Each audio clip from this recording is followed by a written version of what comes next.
Donc, bonjour pour ce premier rendez-vous de l'heure du cactus. Je vais arrêter de parler comme ça parce que ça va faire un peu bizarre. Donc, c'est quoi le cactus? C'est aussi un acronyme, c'est la création d'un mouvement citoyen qui est là pour accélérer les transitions écologiques et sociétales par la participation citoyenne. Et le cactus, il veut dire quoi? Il veut dire collectif, associatif, citoyen pour des transitions humaines, démocratiques, mais il n'y a pas de D dans le cactus, et solidaires. Et le but, pour que les gens se parlent ensemble, c'était de rassembler des personnes sur différents thèmes et commencer à créer des liens entre nous, échanger des savoirs qui vont être la base pour travailler à ces transitions et les rendre accessibles à chacun. Et avec ces outils, permettre à plein de territoires de s'emparer de ce qu'ils veulent faire et d'avancer ensemble. Donc aujourd'hui, nous avons autour de la table plusieurs personnes qui vont se présenter. Comme ça, je ne vais pas dire d'erreurs sur qui ils sont. Et ils vont se prêter au jeu de travail, de répondre à une question, c'est comment est-ce qu'on peut avancer ensemble alors que la politique nous divise. Et là, c'est un grand sujet. On va faire le petit plan de ce qui va se passer, c'est on va parler un peu des termes au début. Ensuite, avoir des exemples très concrets dans nos territoires. Et puis, un peu disséquer les outils qui ont permis de rendre ces exemples concrets. Ce qui va expliquer la présence aussi du design dont on parlera, qui est une énorme boîte à outils très utile pour avancer. On se présente dans quel ordre? C'est toi le maître d'œuvre. Ah oui, on laisse la... Et je te donne la parole. Eh bien bonjour, moi c'est Yann Sanclair, designer, cofondateur du studio Turfu, un studio de prospective et de design spéculatif. Donc voilà, moi je vais vous parler plutôt avec l'angle design participatif, design fiction, etc. Donc voilà, je suis la potion design apparemment. Et Donc Cécile de Liancourt, moi je suis consultante et formatrice et donc spécialiste des sujets de concertation, notamment de concertation territoriale, voilà, dans le cadre de démarches prospectives, mais également de projets urbains, qui sont plutôt mes sujets d'intervention. Denis Talédec, je suis élu à la ville de Nantes et à Nantes Métropole. Martin Geoffroy, je suis professeur-chercheur au Cégep Édouard-Montpetit à Longueuil, Québec, Canada, et aussi le fondateur du Centre d'expertise et de formation sur les intégrismes religieux et la radicalisation. très bon sujet. Alors, comme tu as le micro, quand on parle de polarisation, on parle de quoi? Quand on parle de polarisation sociale, parce qu'on peut parler de polarisation politique, on peut parler de toutes sortes de types de polarisation, mais je dirais que du point de vue sociologique, depuis une quinzaine d'années, on parle de plus en plus d'un phénomène social qu'on appelle la polarisation sociale, où les individus, dans le cadre évidemment d'une société démocratique, qui sont, comme c'est le cas de la plupart de nos sociétés occidentales, comme la France, le Canada, les États-Unis, qu'il est de plus en plus difficile dans ces sociétés-là d'avoir des opinions politiques différentes, que ces opinions politiques-là sont de plus en plus polarisées, c'est-à-dire aux extrêmes, extrême gauche, extrême droite, et que dans ce qu'on appelle la démocratie, c'est-à-dire démos en grec, cette agora grecque où on est censé discuter de manière aimable de nos différents politiques, cet espace qui ne serait pas un espace antagonique, mais à son opposé, un espace agonique où il serait possible de discuter sans s'insulter, sans s'invectiver, d'avoir des discussions, comme on pourrait dire en France, viriles, mais sans que ça vire à l'insulte et à la bagarre, même à la violence. Ça devient dans nos sociétés de plus en plus difficile. Donc on va parler de polarisation sociale aussi, notamment à cause des réseaux sociaux qui viennent amplifier cette polarisation sociale-là, parce que quand on n'a pas un être humain devant nous pour lui parler, c'est beaucoup plus facile de l'insulter. D'ailleurs, je sais, je saute un peu dans les mots. Vas-y.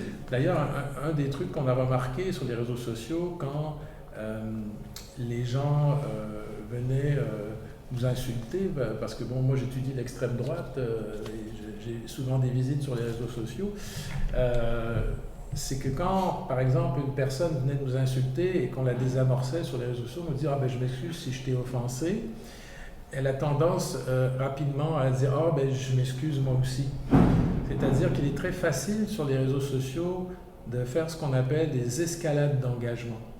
C'est-à-dire, ou moi ce que j'ai appelé dans mon jargon, des spirales de polarisation, où quelqu'un arrive et nous aborde de manière violente, et donc évidemment on n'a pas envie de répondre d'une manière pas nécessairement moins violente, mais on va lui dire ben, pour qui tu te prends, puis tout ça, puis ça va rapidement dégénérer et ça va amener donc une escalade d'engagement qui va transformer le dialogue en dialogue stérile. Et ça va finir, ben, on le bloque, il nous bloque, bon, etc., etc. Et on a remarqué que dans ces échanges-là sur les réseaux sociaux, quand des gens nous abordaient de cette manière-là, pas toujours, mais très souvent, lorsqu'on désamorçait, la personne qui nous avait d'abord insulté s'en excusait et disait « j'avais mal compris ». J'ai pensé que vous étiez comme ci parce que vous êtes un élu, parce que vous êtes un prof, je pensais que vous faisiez partie du complot, mais finalement vous êtes gentil, vous. Alors souvent, donc c'est ça la polarisation sociale, c'est les médias sociaux, les réseaux sociaux, la rapidité de la vie aussi. On n'a pas le temps de parler à des gens face à face maintenant, on parle de moins en moins, même à ses amis en face à face, fait en sorte que on a de plus en plus d'incivilité dans nos rapports sociaux, et encore plus quand on se retrouve dans l'aspect du politique où de plus en plus on nous propose dans des partis plus extrémistes, comme on peut le voir en France et en Europe en ce moment, on nous propose des recettes toutes faites.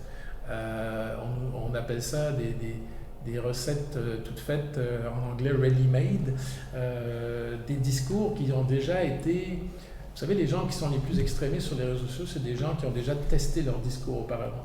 Donc ils ont un discours tout prêt, et qui vont arriver et qui vont soumettre à des gens qui ne sont pas comme décidés encore. Hein. C'est ce qu'on appelle une forme de biais de proportionnalité, c'est-à-dire que les gens vont voir la personne qui parle le plus fort sur les réseaux sociaux, celle qui est la plus convaincante, et ils vont se dire « Ah ben il a peut-être raison, même si je ne suis pas sûr, mais parce qu'il a l'air d'être sûr de lui-même. Hein. » Mais alors c'est la façon dont vous voyez les choses aussi ? Avec vos points de vue différents, vos expériences différentes, en tant qu'élu par exemple, ou en tant que spécialiste du dialogue ? Oui, c'est un peu le même constat. En tout cas, on voit qu'il y a de la tension dans la société, de manière globale, qu'on est souvent sur des a priori, c'est-à-dire qu'on juge la personne notamment pas en fonction de ce qu'elle fait, mais en fonction de ce qu'elle est, soit dans sa fonction, soit dans ce qu'elle peut paraître être d'ailleurs. Et on voit que c'est très difficile de se défaire de ceci pour construire du commun, en fait. Et la question qui se pose derrière, c'est comment, avec des positions parfois arc-boutées, parfois ténues dans la relation à l'autre, on arrive à travailler, à faire de la politique, au sens étymologique du terme, c'est-à-dire gérer la cité, collectivement. Et quel est le sens de l'intérêt général qu'on pose. Faire du commun, c'est poser l'intérêt général, au-delà des opinions politiques de part et d'autre. Et donc, ça ne peut se faire qu'avec l'autre. Donc, se pose la question de l'altérité et comment on travaille avec l'autre qui est différent, qui n'a pas nécessairement les mêmes opinions. Comment on va aller chercher l'autre pour se faire grandir. Et donc, aussi dans l'adversité. Dans l'échange, dans la construction avec l'autre, c'est ça aussi qui nous grandit.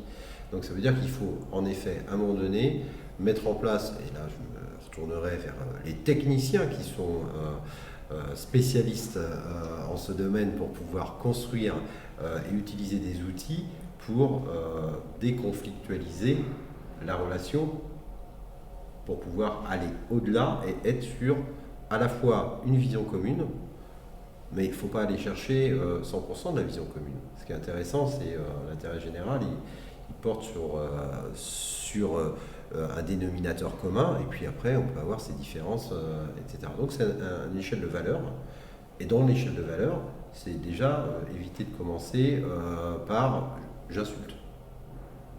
c'est déjà un peu mieux. J'écoute. Et en même temps, c'est ce qu'on se disait en préparation, il faut savoir accueillir la colère de l'autre pour avoir ce moment. Alors on a parlé d'être écouté, c'est ça? Je crois que c'est Cécile qui mentionnait ça. Mais enfin, il faut savoir s'écouter pour poser les conditions du dialogue. Il faut ce moment où la pression va sortir. Alors, tout au moins, on peut considérer que l'autre a de la colère dans une période très anxiogène, où tout un système de valeurs est en train de s'écrouler, il faut le dire, en fait, et on est en train de recomposer quelque chose. Donc, avec le titre de cette petite rencontre, cousinade peut-être, la question des transitions, comment on recompose ces transitions en se défaisant aussi de nos certitudes. C'est-à-dire toute construction est une déconstruction. Il faut se déconstruire un petit peu, pas avoir peur de se déconstruire un petit peu pour se reconstruire avec l'autre. Et là, après, les techniciens interviennent pour nous dire mais comment faire? Alors là, c'est un gros clin d'œil vers Cécile.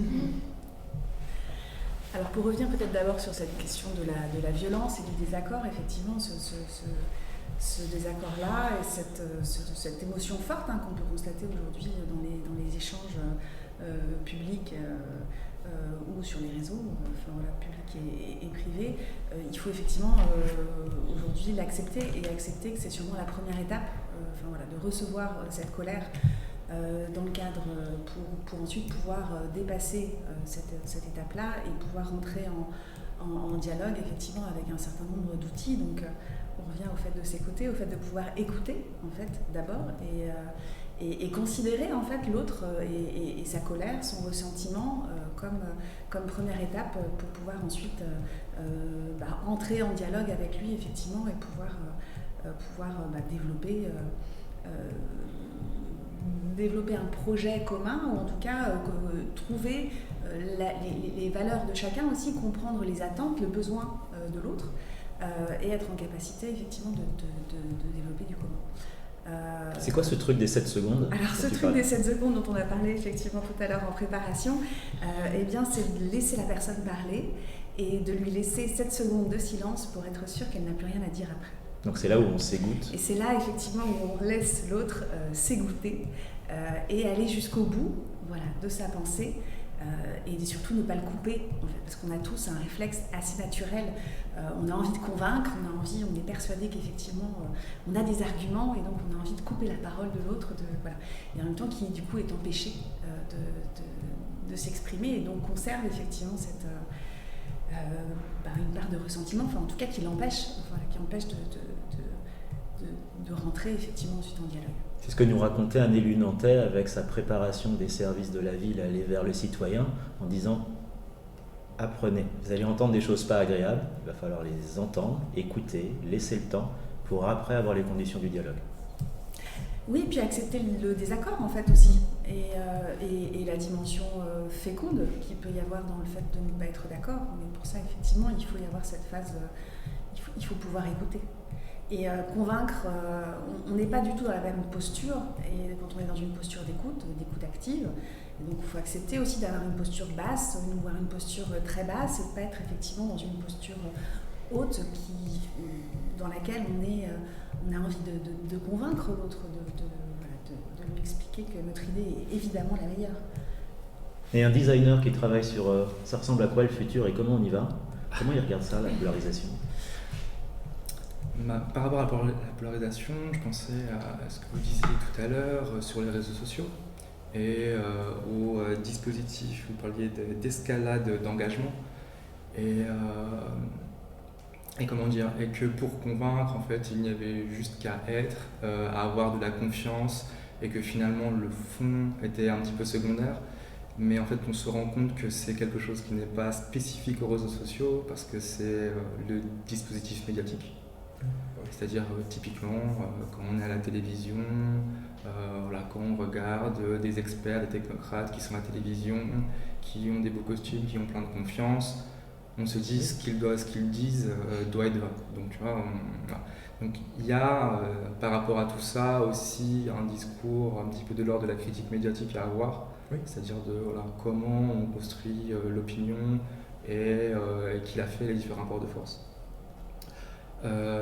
Ensuite, par rapport à la polarisation, on va dire à la question de de la violence, un petit peu, qui a été évoquée, notamment avec l'idée de l'élu qui va se retrouver à être un petit peu punching ball dans les moments, on va dire, de concertation. C'est aussi, il faut comprendre, en plus d'accepter les ressentiments des gens, comme tu disais tout à l'heure, et aussi de comprendre pourquoi aussi il y a cette posture.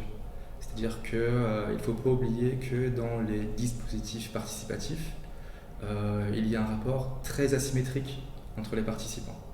C'est-à-dire que entre un élu et entre un citoyen, il y a, on va dire, pas du tout les mêmes pouvoirs, les mêmes légitimités et les mêmes capacités, on va dire, à avoir de l'action sur le réel.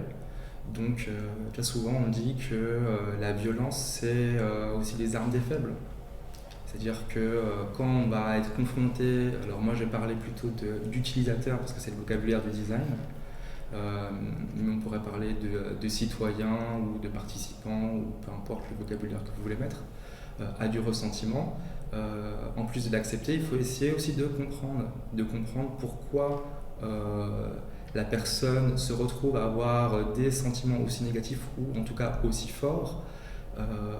C'est pour ça que dans le design, parce que tu parlais d'outils, tu disais que le design était très outillé. Alors moi je ferai une petite nuance, parce qu'on dit, quand on voit des personnes comme Alain Findeli, qui est un théoricien du design, lui il a tendance à dire que le cœur théorique du design est vide, parce que le design est une discipline de la transdisciplinarité et va justement prendre des outils dans tout un tas de disciplines et venir se les approprier.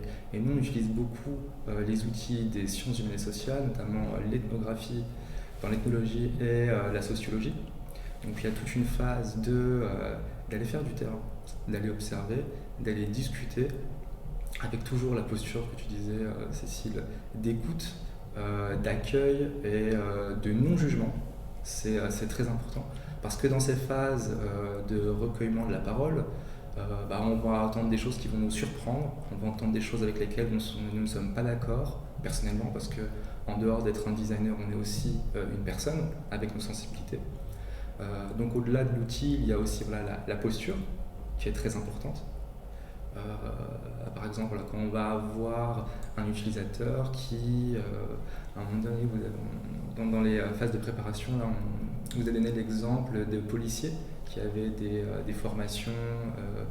Alors c'était sur les radicalisations, si je ne dis pas de bêtises. C'était des formations sur l'extrême droite. Exactement. Et quand on leur a proposé en fait la formation sur l'extrême droite, ils nous disaient oui, ok. Je voulais seulement expliquer, mais bon. C'est ça, les policiers nous expliquaient que selon eux, l'extrême gauche était beaucoup plus dommageable et importante que l'extrême droite. Ce qui est faux du point de vue scientifique, du point de vue démographique. Donc, nous avons fait des capsules vidéo pour les sensibiliser au phénomène de l'extrême droite au Québec, là, qui est d'où je suis. Mais je pense que les phénomènes dont on discute en passant sont des phénomènes assez universels et assez communs à l'Occident, avec évidemment des variables d'un pays à l'autre. Donc, je suis d'accord avec vous qu'il faut aller sur le terrain. Moi, toutes mes recherches qui ont été faites dans les dernières années, que ce soit sur l'extrême droite ou sur le complotisme, les anticomplotistes, ce sont des recherches de nature psychosociale. Donc, on va baser sur des entrevues avec des individus qui font partie de ces différents mouvements-là. Et c'est d'essayer de trouver, dans le cadre de la recherche qu'on avait faite sur l'extrême droite, c'est de trouver les raisons psychologiques et sociales qui vont pousser une personne à aller dans des positions extrémistes, quelles qu'elles soient d'ailleurs.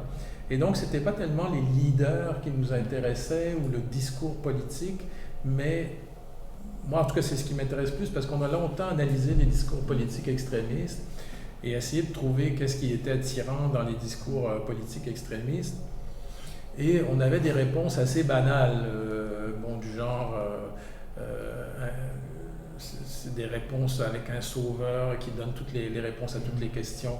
Mais moi, la question que je me pose par rapport à ça, c'est pas est-ce qu'il y a des leaders politiques qui donnent des réponses à toutes les questions? Ça, il y en aura toujours, il y en a toujours eu. C'est pourquoi, à ce moment-ci de notre histoire, il y a plus de gens qui ont besoin de croire à ça qu'à quelque chose qu'à un modèle plus démocratique, qu'à un modèle moins autocratique. Et quelles sont les motivations de ces gens-là pour aller vers un modèle plus autoritaire qu'un modèle plus qu'on appelle de co-construction des savoirs ou en tout cas de respect mutuel, etc. Et les réponses, elles sont complexes, mais elles sont parfois surprenantes. Par exemple, moi je pense à cette femme qui était dans un groupe d'extrême droite puis qui en est sortie. Et j'ai découvert, en faisant un petit peu d'accompagnement pédagogique, qu'avant d'adhérer à un groupe d'extrême droite, elle avait été dans une situation de violence conjugale.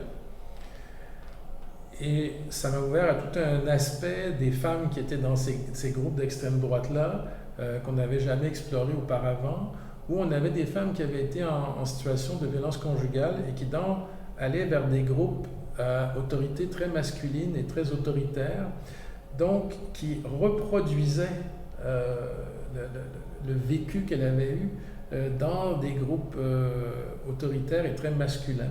Et d'ailleurs, la femme en question me disait quel était le rôle de la femme dans le groupe où elle était, mais c'était d'être ménagère, de faire la cuisine, et donc on revenait dans un rôle traditionnel. Si on regarde, en France, dans les familles politiques plus d'extrême droite, le Rassemblement national pour ne pas le nommer, si on regarde un peu les rôles un peu ethnographiques que les gens qui vont adhérer à l'extrême droite souvent ont, mais c'est souvent la famille traditionnelle. Ça va être mêlé aussi avec le catholicisme, une croyance religieuse très traditionnelle où la femme est à la maison. Même un peu, je pense en France, dans certaines régions, on a même un peu de royalisme. En Vendée notamment, on a déjà eu des candidats un peu royalistes en Vendée. Et on a ce terroir-là. C'est typique à la France quand même. Il y a quand même, moi j'ai retrouvé dans les campagnes françaises des superstitions. C'est une recherche de Jeanne Favret-Sada qui a été faite dans les années 70, les mots, la mort, les sorts. Une anthropologue qui avait été faire une recherche dans le Bocage, une région dans la Bretagne, où elle avait découvert qu'il y avait beaucoup de gens qui croyaient encore à la magie. Moi, ça m'avait marqué cette étude-là. Puis à un moment donné, en venant en France, en côtoyant un peu ma belle famille française, à un moment donné, j'ai une tante qui m'a dit que quand j'étais malade, que je devrais me faire conjurer. Alors moi, ça m'avait étonné. Mais ce que je veux dire, c'est que si on remarque un peu les gens qui vont aller vers l'extrême droite, on peut avoir comme toute une série de critères qui vont motiver les gens à aller vers des positions extrémistes. Mais on parlait d'une colère là, contre les élites, mais il y a des postures psychosociales aussi. Par exemple, on peut comprendre que quelqu'un qui, je ne sais pas moi, qui serait intermittent du spectacle, soit très, très, très sensible à des positions d'extrême gauche, parce qu'il est dans une situation, comment je pourrais dire, où il ne se sent pas valorisé dans ce qu'il fait et tout ça. Mais ça, c'est universel. Là, je prends des exemples français, je pourrais prendre des exemples de chez nous. Ce qui est important, je pense, dans ce que vous avez dit, c'est de comprendre qu'est-ce qui va pousser un individu en dehors, finalement, d'un espace de dialogue vers un espace extrémiste, un espace où il est campé dans des positions et où, à partir du moment où on est campé dans des positions, que ce soit à l'extrême gauche ou à l'extrême droite, il n'y a plus de possibilité de dialogue et il n'y a plus de possibilité de consensus. Parce que, veut pas une société, ça avance par consensus. Il faut, à un moment donné, qu'on se mette ensemble et qu'on s'entende sur un certain consensus. C'est sûr qu'un consensus, il y a toujours des gens qui ne sont pas contents, mais en général, les gens qui ne sont pas contents, c'est ceux qui sont plus aux extrêmes. Et souvent, quand on me demande de qualifier quelle est la différence entre un citoyen lambda et un extrémiste. Mais c'est que l'extrémiste, il veut faire sauter les institutions sociales. Mais alors comment est-ce que, par exemple, comment vous créez dans les endroits où vous êtes, où vous intervenez, les conditions pour justement qu'une personne soit écoutée, puisse libérer sa colère, mais en même temps qu'on puisse casser l'endroit dont elle était. Tu donnais l'exemple de cette femme qui recherchait dans le mouvement dans lequel elle était tout ce qu'elle avait toujours connu. Mais comment est-ce qu'on place une personne dans un cadre un petit peu différent qui va l'inviter à s'ouvrir à la parole de l'autre? Est-ce qu'il y a des techniques que vous utilisez, des lieux que vous recommandez? Enfin, il y a des choses que vous faites particulières? Moi, j'ai pas de vérité, surtout, je pense qu'il faut avoir beaucoup d'humilité eu égard à la période qu'on traverse. Pour autant de choses qui ont été posées tout à l'heure, et c'est amusant parce que le sentiment qu'on a, c'est que l'élu fait pas de terrain. Il est dans sa tour d'ivoire, il n'y va pas. Moi, depuis que j'ai pris ce mandat, je suis tous les soirs dans les rues avec les habitants pour faire ça. Donc ce que je veux dire, c'est des modèles de représentation qu'on a par rapport à ça, qu'il faut aussi défaire. Peut-être que ça a été le cas dans certaines périodes où on avait l'élu, le baron du coin qui était considéré et qui était peu en prise avec la situation, mais aujourd'hui je pense que, en tout cas pour l'élu local, ça n'est plus le cas en fait, dans la majorité des cas. Et puis se pose une deuxième question, c'est la question de la légitimité. Démocratie représentative versus démocratie participative. Comment on arrive à mener les deux? On sait très bien qu'aujourd'hui, de toute façon, tout projet ne passe plus sans dynamique de concertation. Ou autrement, on a un front, un blocage du citoyen en face en disant vous n'avez pas concerté, c'est pas vous n'avez pas informé, c'est vous n'avez pas concerté. Pour autant, le modèle occidental, il est construit sur cette démocratie représentative. Et donc, la légitimité de l'élu, il attire eu égard aux élections et au programme qu'il a proposé. Lorsque vous avez dans une des propositions de votre programme, quelle qu'elle soit, et que vous devez la mettre en œuvre, vous avez la légitimité du scrutin. La question, c'est comment vous allez la mettre en œuvre. Parce que vous avez un engagement vis-à-vis des électeurs, en fait. Ils ont voté pour vous sur un programme. In fine, à la fin du mandat, on vous dira « vous n'avez pas réalisé 70% de votre programme, donc vous n'êtes pas honnête, vous nous avez trahis, etc. » Et de l'autre côté, on a le citoyen lambda qui dit « Non, mais moi, attendez, sur le principe du programme, très bien, moi, je n'ai pas de problème, surtout dans ces périodes de transition sur lesquelles il faut accompagner les changements de comportement. Je n'ai pas de problème, mais pas en bas de chez moi. Parce que pour X raisons, c'est pas possible. Et donc la question qui se pose, c'est comment l'élu garde le cap par rapport à ce programme ou à cette proposition et peut entendre la personne qui va dire pour moi c'est pas possible pour X raisons qui peuvent être légitimes au demeurant. Et donc comment faire de la dentelle dans la mise en œuvre par rapport à ça. Donc ça amène tout un travail, c'est-à-dire en effet une écoute du citoyen dans son individualité qui peut poser telle ou telle question qui sont légitimes, et puis ça demande une dynamique de concertation pour arriver à un consensus, mais qui fait commun, qui s'appelle l'intérêt général, eu égard à ce que je viens de dire. Et donc ça veut dire qu'il faut travailler non pas à court terme, mais au moins à moyen terme pour mener la concertation, pour laisser, alors à la fois avoir des apports techniques à destination de l'ensemble des citoyens concernés, qui puissent avoir des temps de décantation pour pouvoir vérifier les apports, et puis aussi pouvoir se reconstruire une idée, et puis continuer pour que réciproquement les techniciens puissent entendre aussi l'expertise d'usage du citoyen et que le politique, in fine, arbitre entre ceux-ci. Moi, je vous donne un exemple. Quand je réunis des citoyens, ou je le fais dans la rue d'ailleurs, ça m'arrive, et je l'ai fait très concrètement sur l'extension du stationnement payant à Nantes, où on s'est retrouvé avec les citoyens dans la rue, les techniciens, et puis j'écoutais les uns les autres, et les uns me disaient ça, les autres me disaient ça, et je regardais les techniciens, je me disais, mais vous pouvez pas faire comme ça. Ah, c'est compliqué. Je dis, c'est pas possible ou c'est compliqué? Déjà, voilà. Et puis ensuite, on commence à reconstruire, et on est allé jusqu'à dessiner les places de stationnement avec le citoyen, changer 2-3 choses, 2-3 habitudes qu'il y avait côté technicien, et puis on a mis en place une méthode de co-construction comme ça. Pour autant, on n'a pas changé le cap. La zone d'extension du stationnement est restée la même. Par contre, le citoyen, dans sa rue, il avait la main sur le dessin des places de stationnement, optimisation du nombre de places, etc., etc.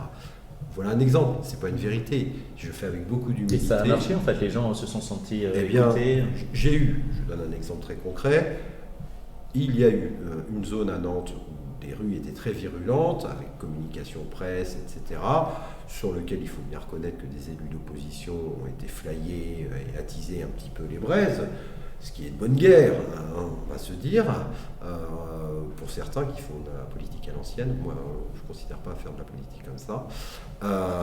Eh bien, je les ai retrouvés, ces citoyens, on a mis en place toutes ces démarches-là, et je suis passé, dans le cadre du Printemps des voisins, leur faire une surprise et aller les voir pour savoir, grosso modo, 1 an après, comment ça se passait, et ils m'ont dit, eh bien, monsieur Taledec, on vous remercie, parce qu'en effet, on se retrouve tel qu'on l'avait imaginé ensemble, et on le vit très bien, et c'est super, et c'est formidable. Ça montre que, en tout cas, quand on fait de la dentelle, on peut changer les choses et changer les postures. Alors Cécile, comment est-ce qu'on fait de la dentelle dans la mise en œuvre de l'intérêt collectif pour toi? Alors comment est-ce qu'on fait de la dentelle? Déjà il faut effectivement s'adapter au territoire, au projet, au sujet. Enfin voilà, on ne fait pas la même concertation. Il n'y a pas un modèle de concertation qui serait universel, qui marcherait tout le temps. La première chose qui me vient, c'est cette idée forte que je garde, c'est que l'intérêt général n'est pas la somme des intérêts particuliers. Et ça, je pense que c'est quand même un élément qui est fort aujourd'hui, où effectivement, et qui a besoin d'être martelé aussi, quoi. C'est qu'on ne fait pas, on ne peut pas répondre effectivement à une somme d'individualité, à une somme de besoins particuliers. C'est pas ça qui fait commun. Donc, on voit bien qu'il faut à un moment donné réussir à transcender le besoin individuel, l'attente individuelle, pour effectivement être capable d'aller vers un niveau supérieur qui est un niveau de projet commun, quoi. Donc je pense que cette construction du commun, cette construction du projet, alors à différents stades, il y a des outils effectivement en prospective territoriale, on a évoqué en préparation de ce sujet-là les outils de design fiction, c'est aussi la place aussi qu'on va donner, effectivement la place de la démocratie participative par rapport à la démocratie représentative, poser le cadre dès le début, en fait, le cadre de la question qu'on pose, quelles questions on pose, qu'est-ce qu'on met sur la table du citoyen, de l'usager, etc. Qu'est-ce qu'on ouvre à la discussion, qu'est-ce qu'on ouvre à la réflexion, qui prendra la décision, quel va être le mode de prise de décision et qu'est-ce qu'il va y avoir derrière, être en capacité aussi d'expliquer aux personnes qui ont été intégrées au dispositif de concertation pourquoi telle ou telle idée n'a pas été retenue. Quelles vont être les temporalités, parce qu'effectivement c'est aussi difficile de venir, de participer, de prendre sur son temps libre, etc., pour faire du commun, et puis derrière de ne pas avoir l'information sur ce qui se passe. Il y a des retours effectivement importants de la part de citoyens c'est un effort en fait d'aller participer à la fabrique de la ville, que de prendre sa soirée, que de venir, que de vouloir participer. Et je pense qu'il faut faire aussi attention à cette question de la défiance derrière qu'il peut y avoir, finalement de l'effet contre-productif que parfois peut avoir la participation, la concertation, si derrière elle n'est pas délibérative, si derrière elle ne produit pas d'effet. Il y a aussi un phénomène de défiance et de crispation qui peut être lié justement parfois à l'engagement de participation sur plein de sujets. On ouvre plein de sujets qui finalement ne sont plus des enquêtes d'opinion que vraiment une volonté de faire participer les gens à la construction d'un projet commun, que ce soit sur un micro-projet, à l'échelle du quartier ou à l'échelle de la commune ou à l'échelle intercommunale, etc. On a après différents niveaux de participation. Alors, ça veut dire que le citoyen, il doit toujours faire partie de la conversation, ça ne s'arrête pas, il ne va pas rentrer dans sa boîte une fois qu'on a commencé à parler avec les citoyens, mais ça veut dire aussi de l'autre côté que les gens qui prennent les décisions changent un petit peu de braquet et sont capables de prendre des décisions avec les citoyens. Donc on rentre dans des vrais mécanismes de co-construction. Oui, en quelque sorte, oui. Je ne sais pas s'il y a quelqu'un qui a quelque chose. Parce que je crois que tu parlais aussi à Longueuil d'un conseil citoyen qui existe. Bon, Longueuil, qui est la 5e ville en importance au Québec, quand même, a une toute nouvelle mairesse depuis quelques années, Catherine Fournier, et je dirais des politiciens beaucoup plus jeunes, beaucoup plus innovateurs, avec lesquels j'ai eu le plaisir de travailler dans les dernières années. Et dans ma ville, dont je suis citoyen aussi, parce que je suis chercheur et citoyen moi aussi, dans cette ville-là, un des premiers projets qu'ils ont fait, c'était de créer un conseil permanent de citoyens, qui est permanent, mais qui peut changer avec des mandats et qui est sélectionné au hasard, donc pour avoir une représentativité. Et ce conseil permanent de citoyens-là va amener aux élus les sujets, mais les amener, non pas les élus qui vont descendre les sujets vers je ne veux pas dire le peuple, ça fait trop populiste, vont descendre vers les citoyens, mais c'est plutôt les citoyens qui vont amener les sujets qui les intéressent vers les élus et qui vont... donc, en fait, une démocratie par le bas plutôt que par le haut. Et à ma connaissance, ça a été une des premières villes au Québec et au Canada à instituer ce conseil permanent de citoyens. Vous pourrez me dire si en France vous avez des choses similaires. Mais là, on a vraiment un exemple de ce qu'on a rêvé longtemps comme étant la démocratie directe. C'est-à-dire qu'en permanence, la ville a des citoyens ordinaires qui peuvent lui donner la direction, le pouls de la population jusqu'à un certain point. Évidemment, ça reste jamais les mêmes. Il faut que ça change. Faut qu'il y ait parce que là aussi, on pourrait avoir une espèce de pouvoir qui se fait approprier à un moment donné. Il y a des mécanismes qui sont mis en place. Mais malgré tout ça, ça n'empêche pas une ville comme la ville de Longueuil d'être victime de polarisation et de controverses sociales, notamment sur une question qui est très importante chez nous en ce moment. On a de très beaux parcs naturels, on a des cerfs de Virginie dans ces parcs. Malheureusement, dans un parc qui s'appelle Michel Chartrand, près de chez moi, les cerfs de Virginie sont en trop grande quantité et la ville sera forcée dès l'automne prochain d'en abattre une bonne partie parce qu'ils sont en train de détruire l'écosystème.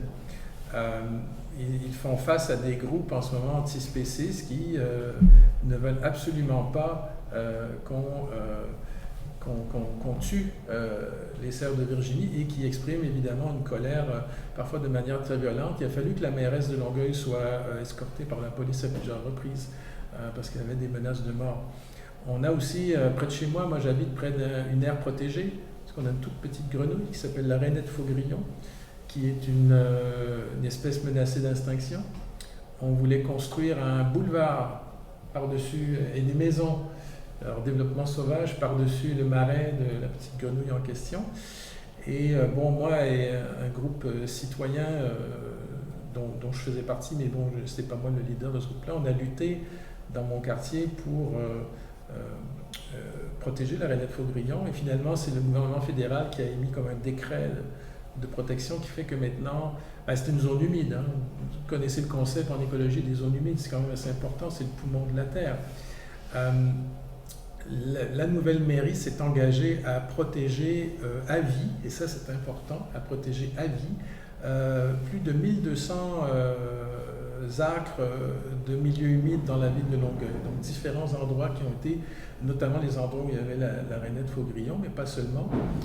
Et je mets l'accent sur le à vie, parce qu'on peut protéger pendant 5 ans, 6 ans, et là, on a pris des décrets de protection qui vont protéger ces milieux. Là, donc, on a eu une avancée citoyenne importante, mais ça a pris des mouvements citoyens dans mon quartier de base qui ont lutté pour la protection des milieux humides.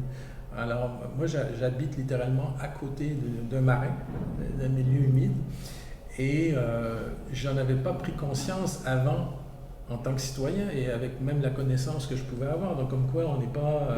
moi je suis spécialiste de la radicalisation, je ne suis pas spécialiste de l'écologie. En tant que citoyen, j'ai pris conscience en étant proche, premièrement de la beauté du lieu aussi, mais aussi de comment on pouvait prendre possession d'un lieu. Alors le marais maintenant est protégé, mais on a un petit sentier et on peut aller faire des balades dans le milieu du marais, mais on ne doit pas sortir du sentier, on doit respecter les habitats naturels et tout ça. Mais bon, une ville fait face à toutes sortes de controverses parce que toujours face à, par exemple, la protection de l'environnement, on a toujours, et ça vous devez bien connaître, l'impératif du développement économique. Alors quand les deux ne vont pas de pair, qu'est-ce qu'on fait? Et ça, c'est une question que je vous relance jusqu'à un certain point. C'est ça ça va nous ramener aussi à la vision du futur. À un moment, si on crée, et tu en parlais d'une notion d'artefact, alors le mot d'un seul coup va devenir compliqué, mais créer des trucs, des objets, des représentations du futur qui nous permettent de se mettre autour de la table ensemble, de parler et d'activer la participation citoyenne. C'est exactement ça, tu vois, sur les enjeux de design fiction, de design spéculatif et de disciplines qui vont prendre en compte des projections dans des futurs à plus ou moins long terme. Donc cette création d'artefacts, par exemple sur des enjeux, disons, environnementaux. Ça peut être aussi la conception de cartes topologiques où on va voir le territoire et comment il pourrait évoluer en fonction de différents scénarios.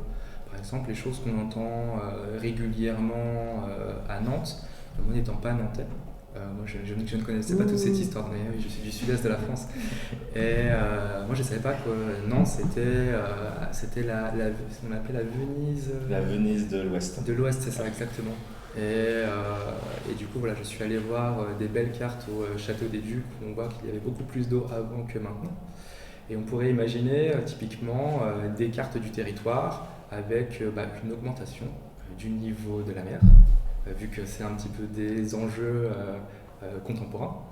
Et de se dire, quand l'environnement dans différents scénarios de futur se réapproprie l'espace, quelles sont, on va dire, nos zones de discussion, nos zones de négociation avec lui.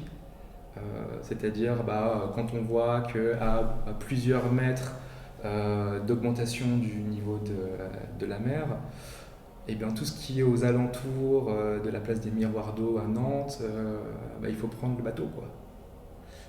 Parce que en fait on va avoir l'Èdre, on va avoir la Loire qui vont prendre le pas sur l'artificialisation et donc du coup créer ces espaces de discussion par des artefacts du futur permettent de créer de la discussion. C'est-à-dire que si on assiste juste à une présentation aussi intéressante soit-elle d'un chercheur du climat, on a des difficultés à lier ça à une réalité matérielle. Et en fait, ces artefacts ont ce but-là. Alors, une question. Entre vous, vous parlez quand vous... parce que là, il y a une belle rencontre, mais vous échangez sur la construction d'artefacts ou la mise en place d'objets, par exemple, pour parler de questions de sécurité ou de vivre en commun de manière apaisée sur... différents thèmes. C'est des choses où vous faites beaucoup de pluridisciplinaire, où vous arrivez à créer des ponts entre vous? Alors, moi je peux peut-être prendre la parole parce que moi sur ces sujets-là, effectivement, j'ai l'opportunité et les souhaits effectivement d'utiliser ces artefacts-là en concertation. Je pense qu'effectivement apporter la vision, à la fois la vision rétrospective et la version prospective et utiliser le design fiction pour mettre en dialogue et mettre en dialogue en dépassant les mots en fait. Parce qu'effectivement, quand on pose des mots, moi quand je vais poser des mots sur un territoire, voilà, je viens de l'aménagement du territoire, je vais avoir ma novlangue, quoi. Et je vais parler effectivement je peux parler de façon très techno et de façon très difficilement compréhensible, effectivement. Et voilà. Et un politique peut parfois parler, on dit au niveau des nuages, quoi.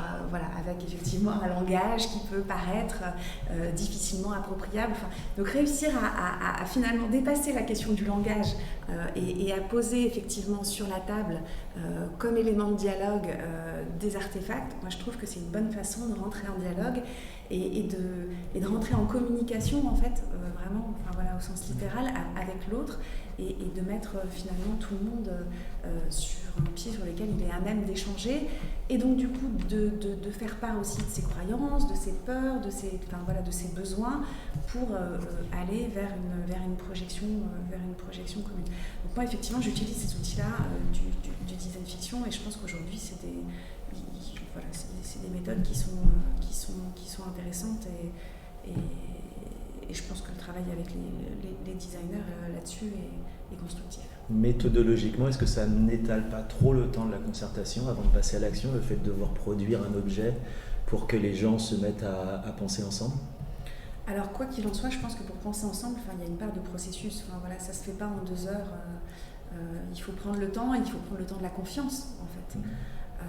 Donc moi je pense qu'on est de toute façon sur des processus qui sont un petit peu longs. Après ça dépend de quoi on parle en fait et sur quoi on concerte. Est-ce qu'on concerte sur effectivement l'orientation de la place de stationnement et là on est déjà, j'imagine, en fin de processus en fait finalement. On a déjà construit le projet global, l'intention, l'objectif et on est effectivement là, si on reprend la métaphore, on est descendu du niveau des nuages, on a atteint le niveau de la mer et là on est en train de voir les cailloux, on est sur les petites choses qui composent quand même le projet. Donc je pense qu'en fait tout dépend sur quoi on concerte. Est-ce qu'on concerte sur...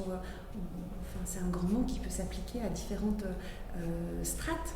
Ouais, mais si on reprend l'exemple de Denis, pardon, je ne voulais pas t'interrompre. Il y a à la fois un processus, des métaplans qui vont demander des processus longs, les documents d'urbanisme, la planification urbaine de façon générale, on sait que c'est des processus qui sont sur plusieurs années. Les projets d'aménagement de la même façon, on est sur des processus pré-opérationnels qui sont de l'ordre d'une dizaine d'années aujourd'hui. Et puis ensuite, il y a la concertation du quotidien, effectivement, sur des problématiques auxquelles on a besoin de répondre maintenant. Moi, je crois qu'il faut savoir perdre du temps pour en gagner. Parce que si on parle, alors moi je reviens au fondement de la démocratie environnementale, mais c'est le droit à l'information, à la participation, mais aussi le droit d'ester en justice en fait. Et on voit que finalement, ce qu'on arrive, des fois, l'espace de dialogue qu'on n'arrive pas à créer au moment finalement de la conception de projet, et ben on va le retrouver derrière, on va le retrouver avec du contentieux, on va le retrouver avec des oppositions fortes et qui du coup empêcheront le projet. Donc je pense que oui, il faut accepter de perdre du temps pour en gagner. Mais est-ce que ça ne veut pas dire, par exemple, Denis, quand tu travaillais sur les places de parking, qu'il ne faut pas arriver avec tout déjà fait avant de parler aux citoyens, parce que sinon le citoyen se dit on est en train d'essayer de me vendre un truc qui a déjà été pensé sans moi. Donc il faut laisser une part d'incomplétude, je ne sais pas quel va être le bon mot, mais un truc pas fini pour que le citoyen puisse apporter sa patte et vraiment co-construire. Peut-être 2-3... Il faut venir avec un artefact. Moi, je suis le meilleur artefact possible en la matière, en moins déjà. Donc voilà, c'est réglé. Au-delà de la plaisanterie, je pense que ça demande plusieurs conditions. Tout d'abord, être clair sur les objectifs de la concertation. Pas mentir aux gens, pas laisser de flou. Quand il y a du flou, il y a un loup. Donc, pas laisser de flou. Deuxième, c'est être clair aussi sur la méthode de travail et l'échéancier de travail. Donc c'est borner tout en fait par rapport à ça. Si on prend l'exemple du stationnement, on a fait une étude en l'espèce en 2018 qui a été réactualisée en 2022 sur la pression de stationnement à Nantes. Pourquoi on a étendu la zone de stationnement? Parce que ça fait partie des politiques mobilité. À Nantes, c'est 1 million sur la ville, 1 million de déplacements jour, voiture. Projection à 2035, c'est 1 250 000. On voit bien que, quand bien même on n'aurait pas une approche écologique, on ne pourra pas encaisser le flux de voitures. Donc les gens ils seront congestionnés dans des embouteillages. Donc on utilise tous les leviers par rapport à ça. Et donc sur la pression de stationnement, on l'a défini face à ces cartes et aux études qui ont été faites. Donc on a défini la carte. Moi j'étais clair, je l'ai fait voter en conseil municipal, et là on me dit mais vous n'avez pas concerté.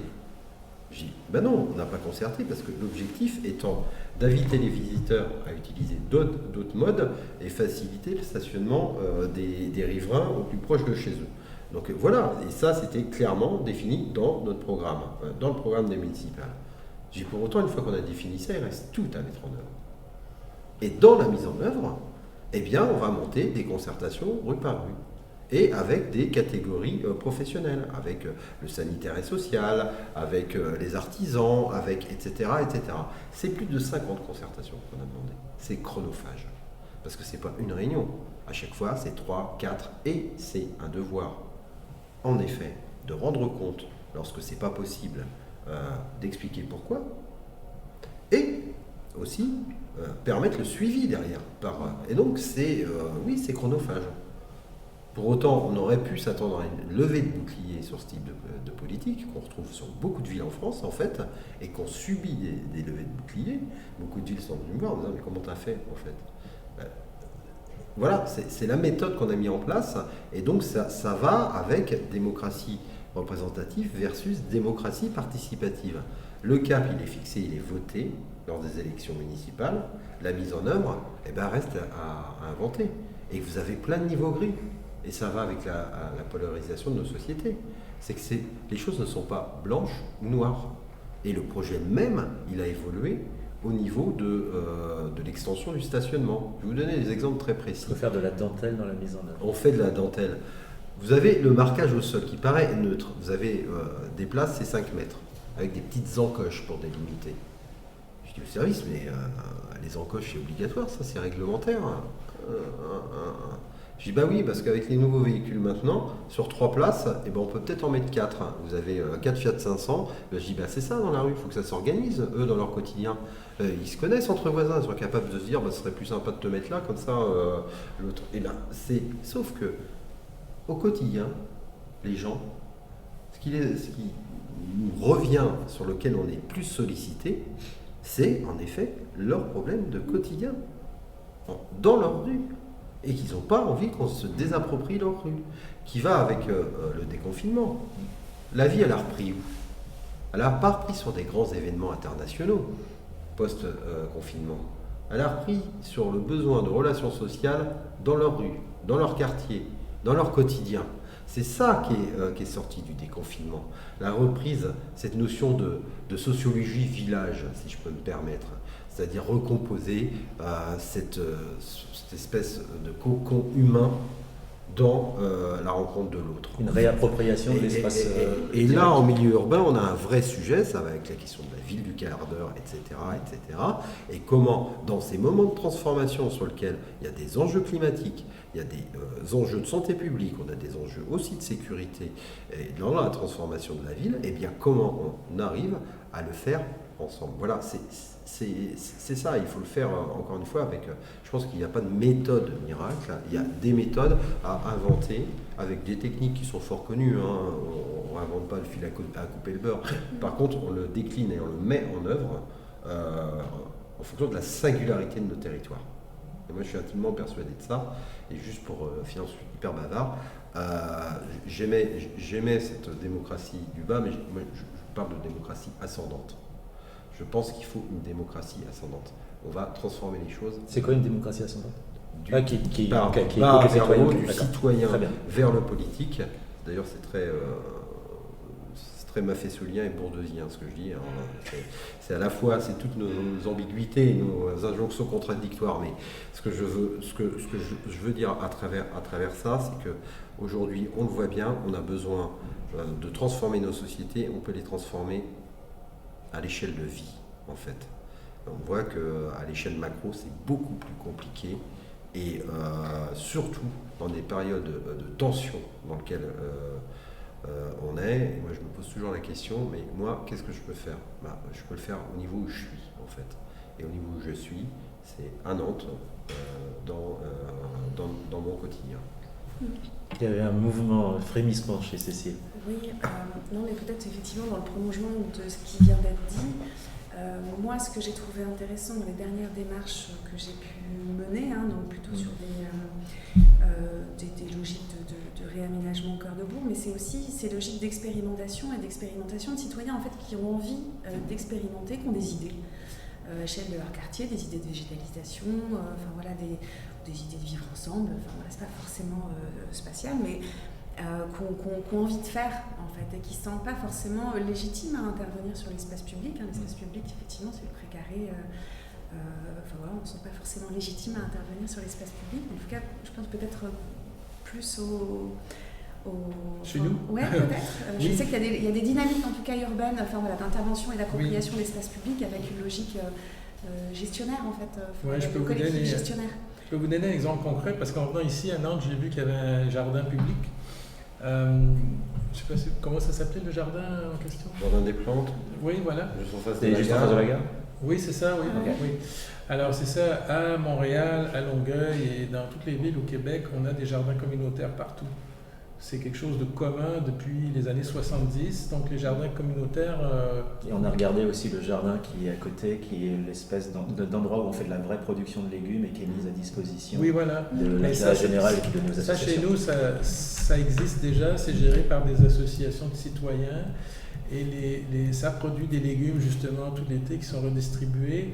Et en fait, c'est les gens qui n'ont pas de potager, qui n'ont pas de jardin, je sais pas, qui habitent au 3e étage sur un balcon et qui ont droit à un petit lopin de terre. Et c'est extrêmement populaire. On en a partout.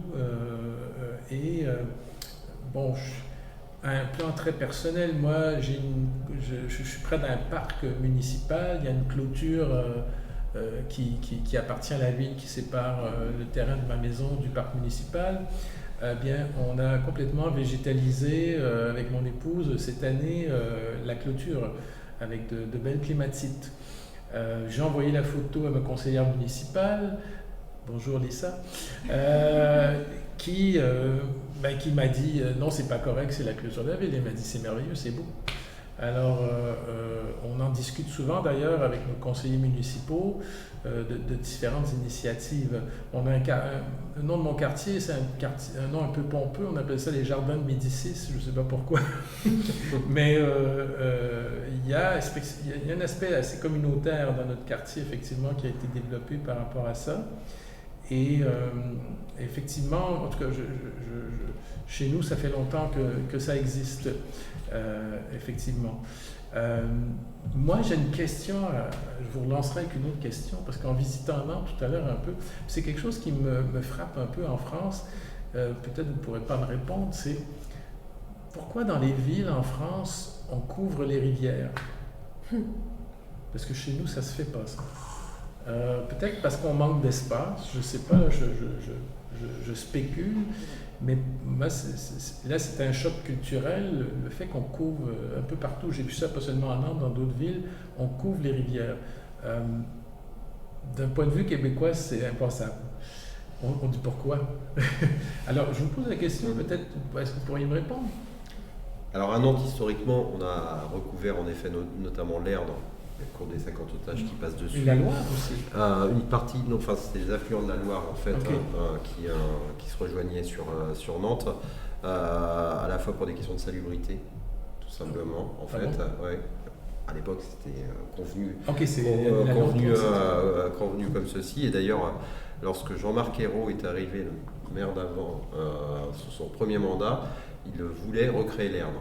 En fait, il a fait expertiser pour savoir si c'était possible. Le problème, c'est que ça aurait eu un coût tellement énorme, ça aurait endetté la ville pour au moins une décennie, en fait. Donc, le choix a été de ne pas le refaire et de reprendre des symboles autour de ça. Et de la même manière, on a des jardins familiaux à Nantes, pareil pour les personnes qui habitent notamment en appartement, des petits lopins de terre pour qu'ils puissent produire ensemble. Mais je pense que ce dont on parle là, c'est éminemment important et ça va avec l'intérêt général et le commun dont on parle depuis tout à l'heure, c'est que c'était déjà le cas avec l'évolution climatique, notamment sur nos villes. C'est ce que j'appelle la méditerranéisation de l'espace public, où l'espace public est devenu le salon commun. Et avec de l'appropriation, notamment de cet espace public sur différentes modalités d'activité qui évoluent en fonction aussi de la journée.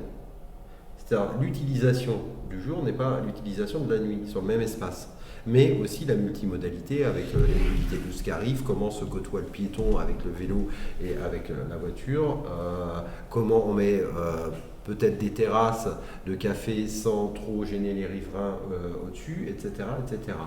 Et donc sur des villes qui n'étaient pas à penser initialement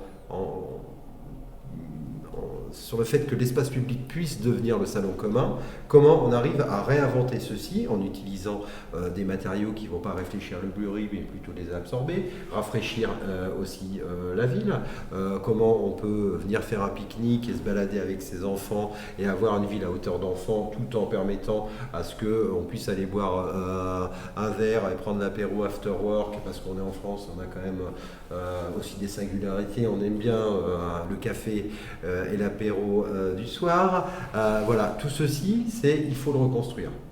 Et ça, c'est éminemment important parce que je trouve que c'est somme toute révélateur aujourd'hui de comment on fait commun ensemble, avec là, pour le coup, une polarisation importante, riverain versus fêtard, cycliste versus automobiliste, piéton versus cycliste, et voilà. Et là, je trouve qu'on a un sujet justement pour dépolariser les choses et réussir à avoir un espace espace agonique. Espace agonique. Pardon. C'est-à-dire un espace qui n'est pas, c'est-à-dire un espace qui n'est pas conflictuel ou antagonique. Alors attendez, je veux juste faire une petite vérification parce que je suis un très très mauvais maître du temps, donc on en est où? Il est 15h22. Donc ça veut dire qu'on... Ça fait 1h02 que j'ai enregistré, donc ça fait un peu moins d'une heure qu'on enregistre. Donc on est un petit peu moins d'une heure, donc on va être sur des propos de fin. Mais attention, pour les gens qui nous regardent, ce sont des propos qui vont de fin, mais c'est la fin de l'épisode.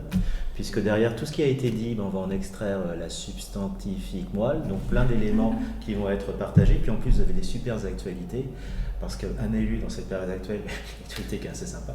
Pas.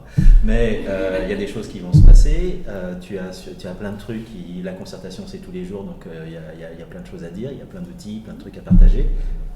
Voilà, il y en a aussi beaucoup. Et puis design aussi, vision du futur avec des super événements qui arrivent. Pour les Nantais, les gens qui sont donc à Nantes, il y a des événements à la rentrée en septembre, et puis il y a plein de trucs qu'on va essayer de partager pour que tous vos événements soient reliés à cette communauté de pensée qu'on essaie de stimuler. Et qu'on partage, et que ça aide à la construction de plein de villes du quart d'heure et de plein d'endroits où les citoyens vont pouvoir s'exprimer. Mais ce n'était pas les propos de fin, parce que vous avez des choses à dire, donc je te vois, tu es sur le starting block. C'est que, comme propos de fin, ce que je veux simplement dire, c'est que j'ai fait beaucoup de comparaisons avantageuses avec ma ville et mon pays. Maintenant, j'aimerais faire des comparaisons plus avantageuses pour les villes de France, parce qu'il y a quand même des belles réussites en France. Et je pense que c'est peut-être bon que quelqu'un vienne de l'extérieur vous le rappeler des fois. Là où vous avez mieux performé que nous à bien des égards, notamment dans le transport en commun. Parce que nous, c'est pathétique chez nous, le transport en commun. Je ne vais pas vous montrer les vicissitudes de la politique québécoise en ce moment avec le transport en commun. Peut-être juste vous dire qu'on pense à construire d'autres liens autoroutiers plutôt que penser à construire des tramways et du transport en commun. Ça, c'est dans la ville de Québec. Et donc ici, quand je regarde les tramways dans les villes, quand je regarde le transport de train à haute vitesse, ça fait encore quand même l'envie des Nord-Américains qui, pour couvrir de plus ou moins longue distance, sont obligés de prendre l'avion ou la voiture parce qu'il n'existe tout simplement pas en Amérique du Nord de réseau de trains à grande vitesse. Autre aspect que j'ai remarqué très important dans les 20 dernières années dans les villes de France, c'est la piétonisation des centres-villes. Je ne sais pas si ça a été fait à Nantes, mais je sais que ça a été fait à Angers, ça a été fait à Nantes, donc ça a été fait à Bordeaux aussi. Moi, je me souviens, la première fois que je suis venu à Bordeaux, il y a 15-20 ans, le centre-ville, c'était un nuage de smog. Maintenant, c'est piétonisé, il y a le tramway. Ça, je pense que dans plusieurs des villes de France, il faut vous féliciter pour ça, cette piétonisation du centre-ville. moi, c'est quelque chose que je trouve profondément agréable. On commence à le faire à Montréal. On va fermer, c'est très timide, là, on va fermer quelques rues au centre-ville pendant la belle saison, pendant l'été. On va les piétonniser. Donc, on a copié un peu sur ce qui a été fait. Mais en France, ça a été fait systématiquement. Donc ça, je pense que, bon, il n'y a pas que des rivières enterrées. Il y a des bons coups aussi. Et je pense qu'il faut le souligner. Bon, des fois, quand on est dedans, hein, on ne le remarque pas. Et ça prend peut-être quelqu'un d'extérieur pour pouvoir montrer qu'il y a quand même eu dans les villes françaises des progrès significatifs, je dirais au niveau de la piétonnisation, mais aussi de l'humanisation des centres-villes. Parce que quand tu piétonnises, effectivement, tu es face à face avec des individus, tu n'es plus dans ta caisse à gueuler après ton voisin. Et Dieu sait qu'en France, c'est un sport national, ça. Donc, voilà, il y a quand même je pense qu'il faut, dans cette co-construction des savoirs, dans cette collaboration, il faut montrer ce qui peut être amélioré, mais il faut aussi donner un break à nos élus des fois, puis leur dire « Ah, vous avez fait un bon coup là quand même, c'est pas mal ». Donc voilà, moi ça serait mon mot de la fin. Donc pour aller au-delà de la polarisation, il faut, oui, faire des critiques pour faire avancer la société, mais il faut aussi être capable de reconnaître quand il y a de bonnes choses qui ont été faites. Voilà. Super. Est-ce que Denis a une bonne chose à dire? Non, je ne vais pas trouver. Enfin, ça fait trop de bons sentiments. Oui. Que puis-je rajouter, si ce n'est que je pense que dans la période qu'on traverse, qui est quand même, somme toute, compliquée, complexe, en tout cas moi je sais que mon engagement en politique date de loin et c'était pour lutter contre l'extrême droite. Un retour à la case départ. Voilà. Ceci étant, nous sommes condamnés à l'optimisme. Oui. Et je tendance à dire aux gens, parce que je pense que l'extrême droite n'est qu'une mauvaise réponse quant aux craintes, aux angoisses des gens, je les invite à aller voir l'autre, celui qui est différent. Et vous apercevrez que c'est enrichissant et que en même temps, c'est rare qu'ils vous mordent. Donc n'hésitez pas, allez-y et découvrez l'autre, c'est comme ça qu'on s'enrichit. Et je les invite à aller voter sur les 2 prochains tours des législatives. C'est rare qu'on vous morde, donc ça veut dire que c'est possible. Ça peut arriver, comme à la maison, vos frères et sœurs ont dû vous mordre lorsque vous étiez petit. Ok. Si je peux me permettre 2 secondes par rapport à ça. Okay. Je pense que dans le cas des élections européennes, on a beaucoup exagéré la montée de l'extrême droite.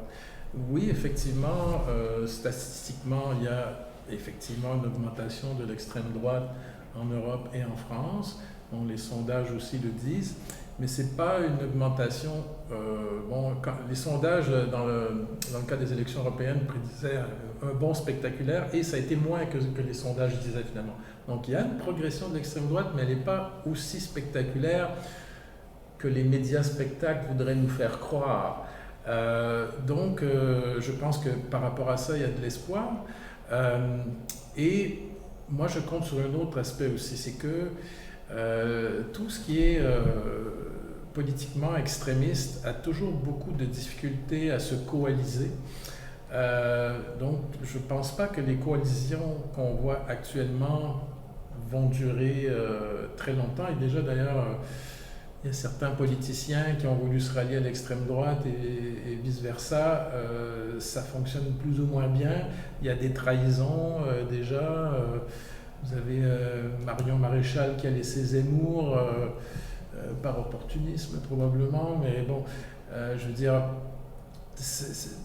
quand on est extrémiste, par définition, on a beaucoup de difficultés à faire ce que nous on fait là, de se coaliser justement.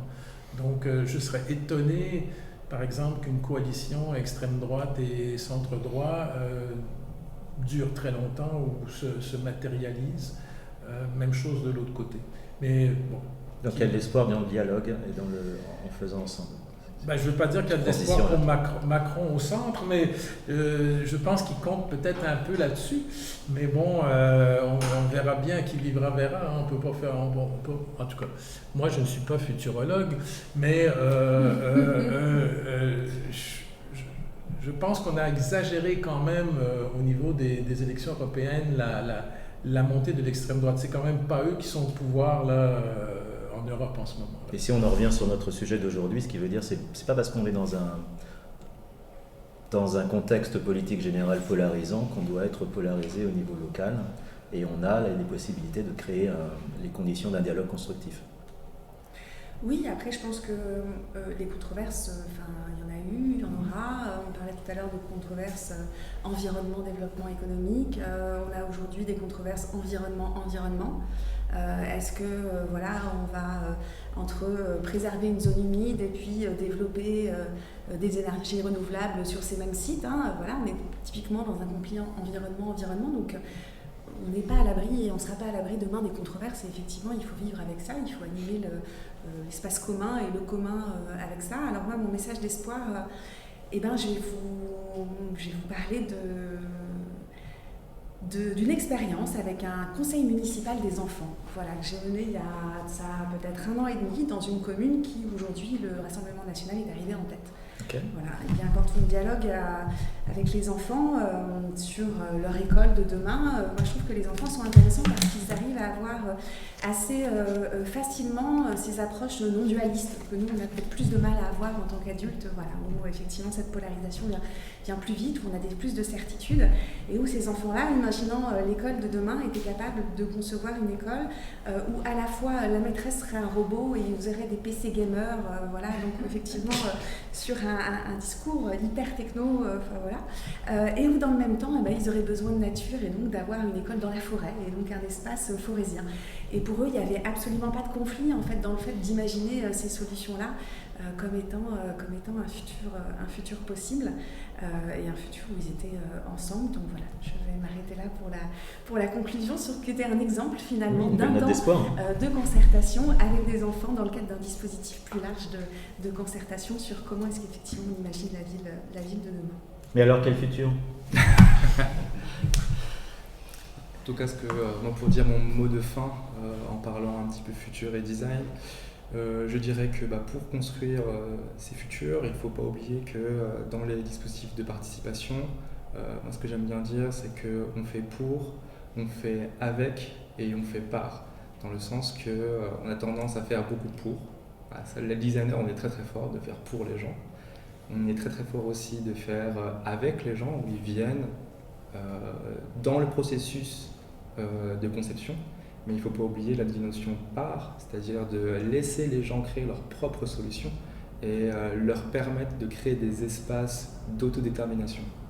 Et je pense que c'est une des manières de faire pour aussi adresser la question de la polarisation, c'est-à-dire laisser aussi des espaces d'auto-organisation pour que les gens puissent se rencontrer, pour que les gens puissent faire ensemble et co-construire ensemble l'avenir qu'ils souhaitent.